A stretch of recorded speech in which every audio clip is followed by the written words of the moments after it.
स्वागत है आपका आपके अपने यूट्यूब चैनल एडवोकेट दीप लीगल हब में। आज के इस वीडियो में हम बात करेंगे कि एक केस जो कि आपको ये बताएगा कि कब एक महिला मेंटेनेंस पाने की अधिकारी है और कब एक महिला मेंटेनेंस पाने की अधिकारी नहीं है।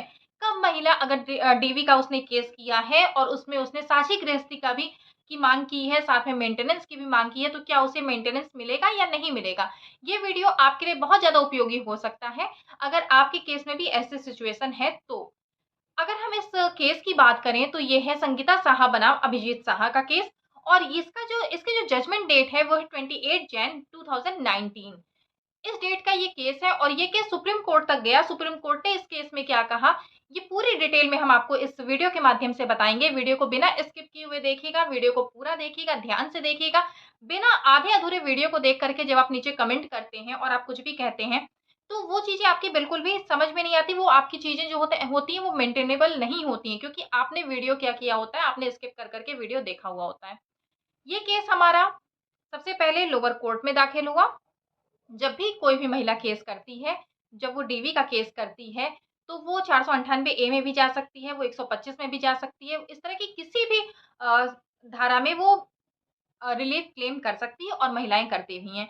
ये केस भी डीवी का केस जो कि दाखिल किया गया लोअर कोर्ट में। जैसा कि आप सबको पता है कि जब भी इस तरह के केस दाखिल होते हैं तो लोअर कोर्ट में ही दाखिल होते हैं। महिला ने केस किया जिसमें उसने मांगा साझी गृहस्थी का अधिकार, मांगा मेंटेनेंस का अधिकार, मांगा इस तरह के जितने भी रिलीफ होते हैं उसने सारे रिलीफ को अपने क्लेम किया। जब महिला ने उसे क्लेम किया तो लोअर कोर्ट से उसकी ये जो पिटिशन थी उसे खारिज कर दिया गया। उसका ये जो दावा था वो खारिज कर दिया गया, उसे अधिकार नहीं दिया गया। तो वो महिला उसके बाद जब उसका लोअर कोर्ट से जब खारिज हो गया तो वो गई डिस्ट्रिक्ट कोर्ट में। डिस्ट्रिक्ट कोर्ट में उसने फिर से अपील की। जब वहां पर उसने किया तो वहां उसे उसकी जो अपील थी उसे स्वीकार कर लिया गया। जब एक बार उसकी अपील को स्वीकार किया तो इसके खिलाफ हस्बैंड जाता है हाई कोर्ट में और हाई कोर्ट में रिवीजन क्लेम करता है। रिवीजन क्लेम करता है तो हाई कोर्ट के द्वारा ये देखा जाता है कि महिला किसी भी तरह की हिंसा को एस्टेब्लिश करने में सक्षम नहीं है। जिस महिला ने क्लेम किया है, उसने ये मांगा, उसने ये दावा किया है कि उसके साथ तरह-तरह की हिंसाएँ की गई हैं, तो अगर ये देखा जाए तो वो महिला उसने दावे में तो अपने कहा है कि उसके साथ इस तरह की हिंसा की गई है, लेकिन वो एस्टेब्लिश नहीं कर पाई है उस हिंसा को। वो ये नहीं बता पाई कि उसके साथ किस तरीके से शारीरिक हिंसा की गई है, कैसे उसके साथ मानसिक हिंसा की गई है, किस तरीके से उसके साथ प्रताड़ना की गई है। वो इन सारी चीज़ों को जब एस्टेब्लिश नहीं कर पाई, तो ऐसी महिला मेंटेनेंस पाने की अधिकारी नहीं है। अगर कोई भी महिला दावा करती है और दावे में वो ये बात बताती है कि उसके साथ कुछ हिंसाएँ हुई हैं, उसके ससुराल वालों के द्वारा उसे मारा-पीटा गया है या उसे मानसिक रूप से प्रताड़ित किया गया है, तो इसकी ज़िम्मेदारी भी उस महिला पर ही बनती है कि वो अपनी इन बातों को प्रूफ कर सके, साबित कर सके। अगर उसने बताया कि उसके साथ मार-पीट की गई है तो वो मेडिकल दे। मेडिकल अगर वो नहीं देती है तो वो एस्टेब्लिश नहीं कर पा रही है कि उसके साथ शारीरिक हिंसा की गई है।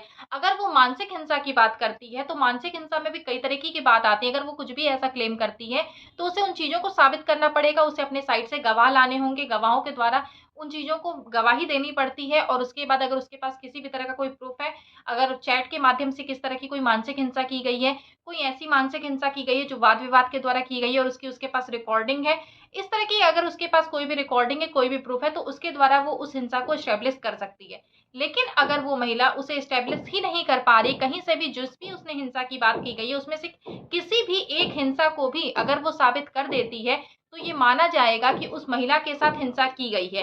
लेकिन अगर वो महिला उन चीज़ों को साबित नहीं कर पाती है, तो ये माना जाएगा कि उसके साथ हिंसा नहीं की गई है।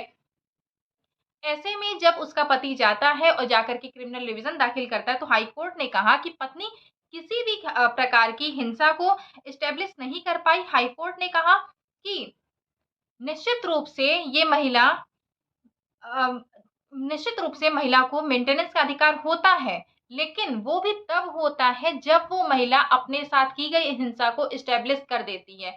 अगर महिला अपने साथ की गई हिंसा को एस्टेब्लिश नहीं करती है, तो उसे ऐसी महिला को मेंटेनेंस का भी अधिकार नहीं है। हाँ, अगर उसने अपने बच्चे के लिए भी मेंटेनेंस के लिए क्लेम किया है, तो उस बच्चे को तो मेंटेनेंस का अधिकार है, लेकिन उस महिला को मेंटेनेंस का अधिकार नहीं है। हाई कोर्ट ने ये टिप्पणी की। अब इसके बाद जब हाई कोर्ट ने ये टिप्पणी की, हाई कोर्ट ने इस पर मुहर लगाई, तो वो महिला जाती है इसके बाद सुप्रीम कोर्ट, क्योंकि आपको पता है कि अगर हाई कोर्ट ने एक बार डिसीजन दिया तो उसके खिलाफ आप अपील कर सकते हैं सुप्रीम कोर्ट में। तो महिला भी जाती है सुप्रीम कोर्ट में, और जब सुप्रीम कोर्ट में जाती है तो सुप्रीम कोर्ट ने कहा कि ऐसा कोई भी साक्ष्य नहीं है जिससे ये महिला ये साबित कर पाती है कि उसके साथ कोई हिंसा हुई है। ऐसे में वो महिला मेंटेनेंस पाने की अधिकारी नहीं है, लेकिन वो बच्चा मेंटेनेंस पाने का अधिकारी है, और सुप्रीम कोर्ट ने भी इसे कन्फर्म कर दिया। तो ये जो आपका केस है, ये आपका है संगीता साहा बनाम अभिजीत शाह। अब इसके साथ-साथ हम आपको कुछ बातें और इसमें बता दें कि जब भी घरेलू हिंसा का केस होता है, तो जब महिलाएँ उसमें अपने लिए कोई क्लेम करती हैं, कोई रिलीफ का दावा करती हैं, तो वो दावा वो पाने की अधिकारी तभी होती हैं जब वो उन चीज़ों को साबित कर देती हैं। अगर वो साबित नहीं करती हैं तो उन्हें किसी भी तरह का कोई भी, आप अगर चाहें तो उनके अगर आपके खिलाफ कोई भी मेंटेनेंस बंद भी जाता है कि आपको इतना अपनी पत्नी को देना है, तो आप इस डिसीजन का सहारा लेकर के उसे खारिज करवा सकते हैं। क्योंकि इसमें सुप्रीम कोर्ट ने साफ-साफ ये बात कही है कि अगर कोई भी महिला एस्टेब्लिश नहीं कर पाती है हिंसा को, तो वो मेंटेनेंस भी पाने की अधिकारी नहीं होगी। अब होता क्या है कि जब कोई महिला, आपकी पत्नी ने अगर आपके ऊपर कोई केस किया हुआ है, तो हो सकता है कि उसमें कहीं न कहीं कुछ ऐसी बातें हों जो उसके पास सबूत हों।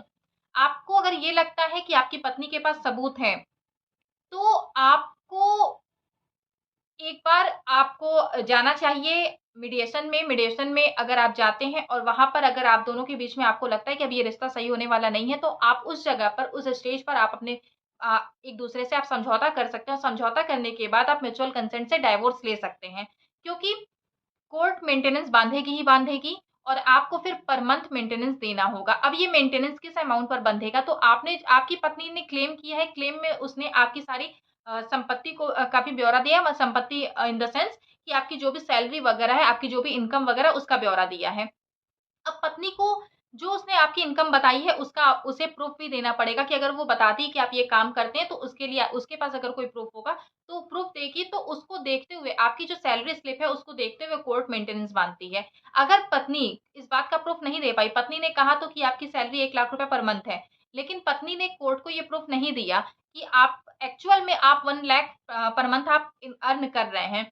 तो ऐसे में कोर्ट अपने हिसाब से, जो भी कोर्ट को सही लगता है, वो उस अमाउंट को फिक्स करती है मेंटेनेंस के लिए। सारी चीज़ें देखते हुए वो मेंटेनेंस फिक्स करती है। लेकिन अगर आपकी जो अर्निंग है वो सच में 1 लाख रुपए पर मंथ है और कोर्ट के पास इस बात का प्रूफ है, तो पत्नी ने जो क्लेम किया, अगर 1 लाख है आपकी अर्निंग, तो पत्नी ने ज़ाहिर-सी बात है 50,000 तक का क्लेम किया होगा।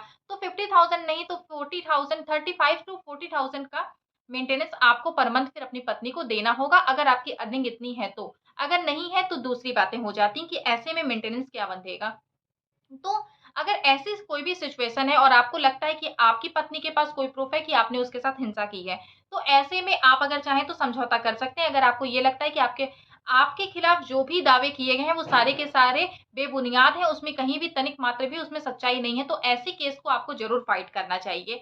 और ऐसे केस को जब आप फाइट करते हैं तो वहाँ पर आपको ज़रूरत पड़ती है सुप्रीम कोर्ट के जजमेंट की, कि जो-जो जजमेंट आपके केस से रिलेटेड हैं, जो भी आपके केस में फ़ेवर करते हैं, जो भी आपके केस में पॉज़िटिव जाते हैं, ऐसे जजमेंट्स को आपको खोज करके अपने पास रखना चाहिए, जिनका सहारा लेकर के हो सकता है कि आप अपने केस में जो फैसला आने वाली, या जो डिसीजन आया है, लोअर कोर्ट ने अगर कोई डिसीजन दिया हुआ है, लोअर कोर्ट ने अगर कोई भी ऑर्डर उसमें पास किया है, तो आप उसके लिए आप अपील में जा सकते हैं।